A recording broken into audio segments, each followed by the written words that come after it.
আচ্ছা, আমি রিসেন্টলি আমার পোস্টে একজনের কমেন্ট দেখলাম। সে লিখেছে যে আমি আপনার গান শুনেছি,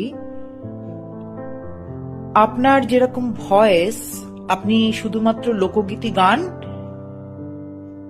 তাহলে আপনি খুব ভালো মানে পরিচিতি লাভ করতে পারবেন। তারপরে উনি যেটা কমেন্ট করলেন সেটা হলো যে আপনার গলা তো খুব ভারী, অন্যরকম গান আপনি গাইতে যাবেন না, তাহলে বাচ্চারা ভয় পাবে। আচ্ছা, এই কথাটার মানে আমি তো বুঝতে পারলাম না। মানে একজন সাধারণ মহিলাকে আপনি এই ধরনের কথা বলছেন, একজন ভদ্র মহিলাকে আপনি এই ধরনের কথা বলছেন, একজন মহিলাকে দেখে বাচ্চার ভয় পাওয়ার কি আছে?